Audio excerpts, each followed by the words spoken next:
Welcome in. Today, we're going to crack the code of IBM's Business Action Language, or as you know it, BAL. We're going to get super focused on the fundamental grammar that really makes your rules tick, literals and punctuation. Okay, let's be honest. Have you ever been writing a rule and you just paused, wondering this exact same thing? It seems like such a small detail, but you know what? It's one of the most common spots where people get tripped up. By the end of this, I promise you'll know exactly why this happens, and you'll get it right every single time. All right, let's dive right in. The absolute beauty of BAL is that it's designed to be readable, right?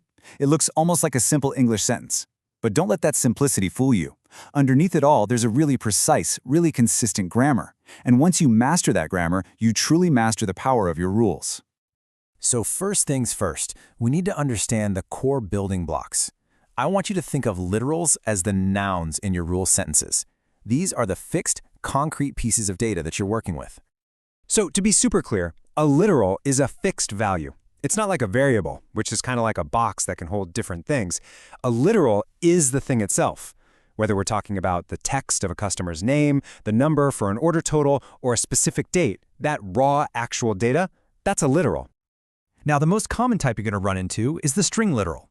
This is any piece of text, and the absolute key here, the thing to remember, is that it must be wrapped in double quotes. That's the signal of the BAL that says, hey, I'm dealing with text here. And here's a perfect example. In this condition, if the customer's status is gold, wrapping gold in double quotes is absolutely crucial. It tells the rule engine you're not talking about a variable or some concept named gold, but the literal text string gold. Simple as that. Next up, we have numbers. And honestly, this is refreshingly straightforward. Doesn't matter if it's a whole integer or a decimal, you just write the number. That's it. No quotes, no special characters, just the digits themselves. For instance, if the order total is greater than 100.50, that value, 100.50, is a number literal. It's clean, it's simple, and the system immediately understands it's a numerical value it can use for a comparison. Then you've got Boolean literals, which might just be the simplest of them all. All they do is represent a state of truth. You only have two choices, true or false. It's basically a binary yes or no switch for all your logic. And here's how you'd use it in an action. Set the is prioritized to true. Notice something? No quotes. We are directly assigning that special truth value, true, to an attribute. It's just that keyword true or false. Okay, let's move on to our next section and see how all this starts to connect. If literals are the nouns of our rules, then you can think of punctuation marks as the connectors. They're the grammar that structures our literals into coherent, logical sentences. All right, this is it. This is the big answer to our opening question. Double quotes, they're your go-to, your workhorse for any piece of text, a string literal, and also for dates. But single quotes have a very specific, special job. They are used only for enumeration literals. So what's an enumeration? Just think of it as a predefined, controlled list of options.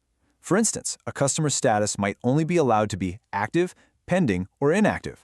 Because active comes from that specific list, it gets single quotes. And that right there, that is the key distinction. And hey, speaking of dates, BAL is pretty flexible. You can give it just a simple date, or you can include the time, or you can even get super precise and specify a universal format with a time zone. The key thing to remember, though, is that no matter which format you use, the entire value has to be wrapped in double quotes, just like a regular string. Of course, it is not just about quotes, right? The other punctuation is just as important. The period works just like it does in English. It ends a complete action. The comma is your separator. You use it to divide items in a list. Parentheses are absolutely critical for controlling your logic. They group conditions together so the engine knows exactly what to evaluate first. And finally, the semicolon, which you'll see marking the end of more complex definitions or phrases, though honestly, you'll see the period a lot more often in simple rules. Okay, theory is great, but let's see it in action, shall we? We've looked at all the individual building blocks. Now, let's put it all together and actually build a complete, multi-part rule right from scratch. So we're going to start with the when part of the rule, which is where we set up all our conditions. Our very first condition is the customer's state is TX. And right away, we see our string literal TX wrapped up nicely in double quotes.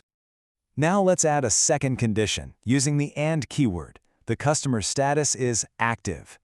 And there it is, our enumeration literal, active, correctly using single quotes because status comes from that predefined list we talked about. Let's keep this going. Our next condition involves a date, and the customer's last order date is before 2024-0101. So here we have a date literal. It's formatted correctly, and it's wrapped in double quotes. Perfect. And for our final condition, let's use a number. And the number of items is greater than 5. See that? The number 5 is just there. Plain and simple, no quotes at all. It's a pure number literal. And here is the whole shebang. You can see how our 4 conditions, using string, enum, date, and number literals, all come together to form the when block. Now, if all of those conditions are met, then the rule executes the then block. Here it sets a discount to the number literal 10, followed by a period to end the statement. Then it sets our Boolean attribute is prioritized to true.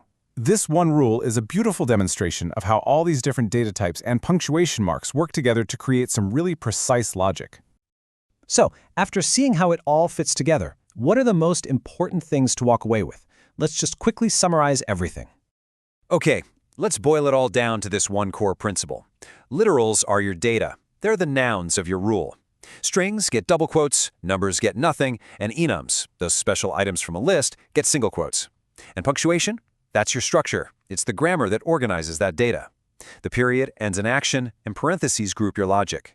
If you can just remember that split between data and structure, you are well on your way. And I just want to leave you with this final thought. Mastering this grammar, it isn't just about making the computer understand what you want it to do. It's about writing logic that is clear, that's unambiguous, and that's easy for other people, your colleagues, even your future self, to read and maintain. Because great rules aren't just for machines, they're for the people who work with them. So write clearly. Thanks for joining me for this explainer.